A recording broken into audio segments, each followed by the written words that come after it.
ထားပါတော့ခင်ဗျာ designer ဒါမှမဟုတ် video editor တယောက်ပေါ့3D rendering တွေလုပ်နေရတဲ့ engineer တယောက်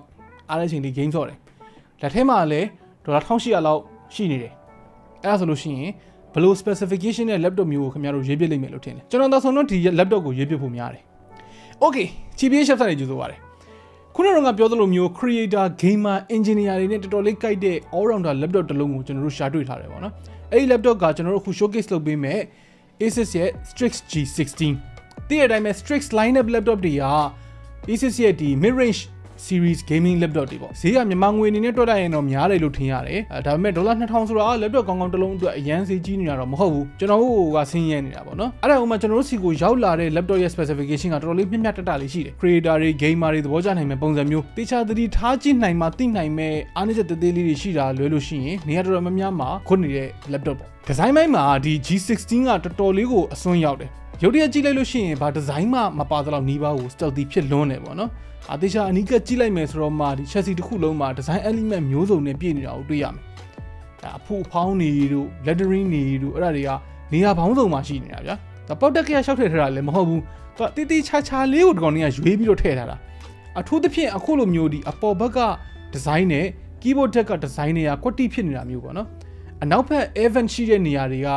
ဒီ strip line တွေကတော်တော်လေးကို cyberpunk design ဆန်တယ် Republic of Gamers ဆိုတဲ့စာအုပ်လည်းမတိမတာတွေထည့်ပေးထားတယ်။အောက်ဖက်ချမ်းမှာလည်းကျွန်တော်တို့ cooling အတွက်ကို ROG logo ပုံစံ event တွေနဲ့ပုံဖော်ထားတယ်။ကလီစာရှိနေတဲ့အပိုင်းမှာပို့ထူပြီးတော့အရှိတ်ဘက်ချမ်းမှာကျတော့ feed တွေထည့်ပေးထားတယ်။ laptop ကိုယ်တိုင်ကလည်းဒီအရင် flat ဖြစ်နေတာမျိုးမဟုတ်ဘူး။ထူတဲ့နေရာမှာထူတယ်။ပါတဲ့နေရာမှာပါတဲ့ design နဲ့လာတယ်ပေါ့နော်အထူဆုံးနေရာမှာသူက 30.4mm လောက်ရှိတယ်အဲ့လောက်အထူက16လက်မ laptop တစ်လုံးအနေနဲ့ကထူတယ်ဗျာဒါပေမဲ့ထူတာကလည်းအကြောင်းတော့ရှိတယ်အဲ့ဒါတခြား laptop တွေဒီမှာလိုမျိုးသူက fan နှလုံးပဲပါတာမဟုတ်ဘူးသူ့မှာ fan အပိုတစ်ခုထပ်ပါတယ်စုစုပေါင်း3လုံးပေါ့နော်အဲ့ဒါအပြင်ကမှသူက heat pipe 9ခုရယ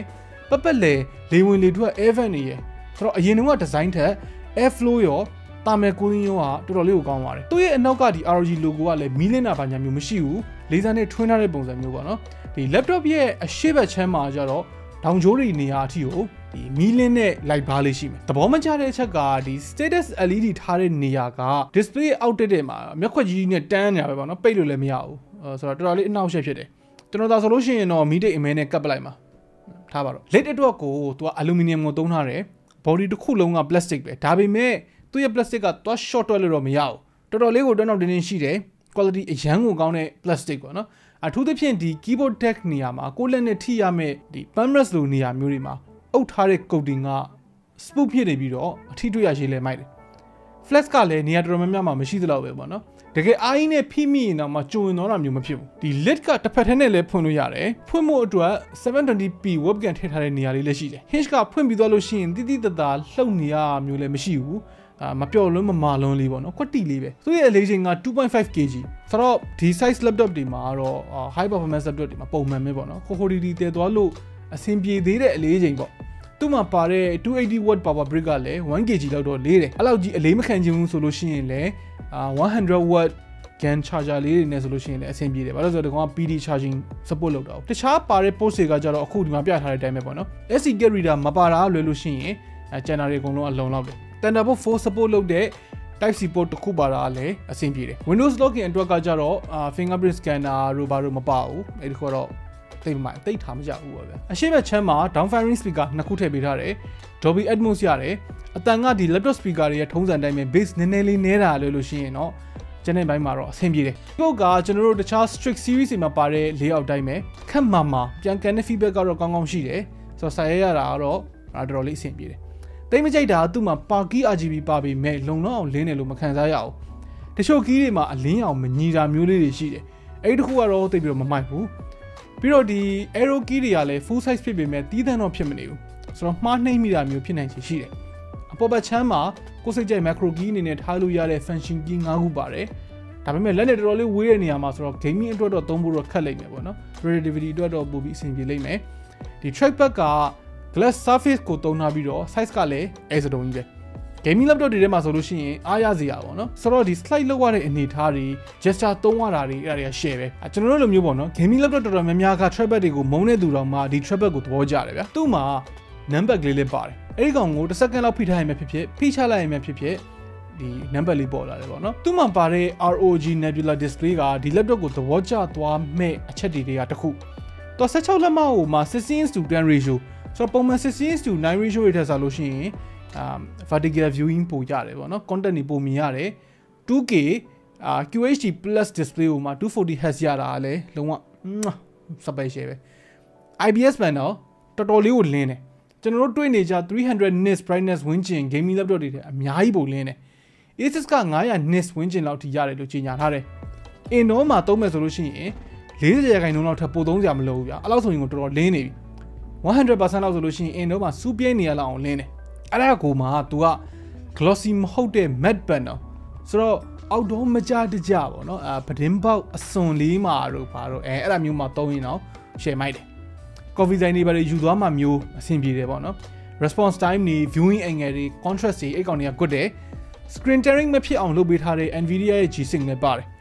တခုရှိတာကသူ့မှာ backlight bleeding နည်းနည်းလေးတော့ရှိတယ် display ရဲ့အောက်ဘက်ချမ်းမှာအခုပြထားတဲ့နေရာ backlight bleed နည်းနည်းလေးဖြစ်တယ်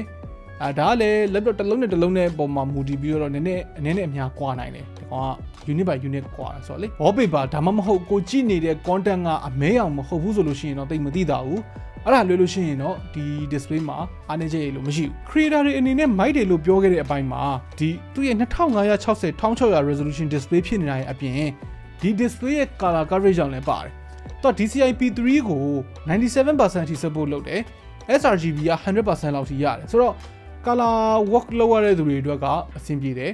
16လက်မဖြစ်နေတဲ့အတွက်တခြား73လက်မတို့14လက်မတို့ထက်အများကြီးပို့ပြီးတော့အလုပ်လုပ်ရတာတက်တာရှိတယ်ဗျာ game လည်းဆောက်လို့ပိုကောင်းတယ်ဗျာ 240Hz screen ကလည်း scrolling လုပ်ရတဲ့နေရာမျိုးတွေမှာတော်တော်လေး feel ရှိတယ်ဗျာနိုင်တယ်ပေါ့ဘယ်လိုပြောရမလဲ performance အတွက်က तू က14 core 20 thread အဲ့ဒါပါတယ်13 gen Core i7 13650HX processor ကိုသုံးထားတယ်Core i9 3980HX လည်းရှိတယ်ဆိုပေမဲ့ဒီကိုဝင်မဝင်သေးကြဘူးဝင်မဆိုလို့ရှိရင်ဒီတက်ပိုဈေးကြီးမှာပေါ့ဗျာလူတော်များများတော့ကတော့ဒီ Core i7 ရဲ့ performance ကလုံလောက်တယ်ဆိုတော့အဲ့ဒါကိုပဲယူတာပိုကောင်းလိမ့်မယ်လို့ထင်တယ်ပေါ့နော်ဒီ Core i7 13650HX ဆက်ညံတဲ့ mobile processor တွေလည်းအများကြီးတော့မရှိတော့ဘူးသူက CPU power ကို55W အထိ sustain ရတယ်70 အထိ boost ရတယ်ဆိုတော့ 4K video editing လုပ်ချင်တာတို့ layer တွေအများကြီးနဲ့ photo editing လုပ်ချင်တာတို့မှာဒီ performance နဲ့ကောင်းကောင်းလေးလုံလောက်တယ် GPU ကကျတော့ဒီ laptop မှာ RTX 4060 ပါမယ် TDP က dynamic boost နဲ့ဆိုလို့ရှိရင် 115W အထိရမယ်CPU ကို 25W ပေးမယ်ပေါ့နော်နှစ်ခုခွဲပေးလိုက်ပြီးတော့ total 140ရတာပေါ့ max switch လည်းပါတယ် CPU နဲ့ GPU benchmark တွေကိုကျွန်တော်တို့ခုဒီမှာပြထားတယ်ဆိုတော့ဒီ GPU နဲ့က AAA တော်များများကို QHD plus resolution ultra setting မှာအနည်းဆုံး30fps အများဆုံး 100fps ဝန်းကျင်လောက်နဲ့ဆောက်လို့ရတယ်တချို့ demanding ဖြစ်တဲ့ title တွေကို 60fps အထက်လိုချင်လို့ရှိရင်တော့ 1080p လောက်မှပဲထားဆိုတာအဆင်ပြေမယ်ပေါ့နော် Rainbow Six Siege တို့ Valorant လို့လိုမျိုးဒီ shooting game တွေမှာ1080p high လောက်ထားမယ်ဆိုလို့ရှိရင်200-300fps ကြားတွေလောက်ထွက်တယ်240Hz display နဲ့ကောင်းကောင်းသုံးလို့ကောင်းတဲ့အနေထားပေါ့နော်ဆိုတော့ RTX 4060ကအရင်ကြီး performance ကောင်းနေပြီးတော့ဘာ game လာ 2K Ultra မှာ60ပေးနေတဲ့ GPU performance တော့မဟုတ်ဘူးကိုဆော့မဲ့ game တွေမှာမူတည်ပြီးတော့လိုချင်တဲ့ FPS ရအောင် 1080p ထားရတာတို့ graphic setting show ရတာတို့အဲ့ဒါမျိုးနည်းနည်းတော့လောက်ရမယ်အဲ့ဒါကိုလက်ခံနိုင်နေဆိုလို့ရှိရင် gaming performance ကလည်းမဆိုးဘူးဆိုတဲ့အထဲမှာပါတယ်တာမန်ပိုင်းကလည်း तू က tri-fan design နဲ့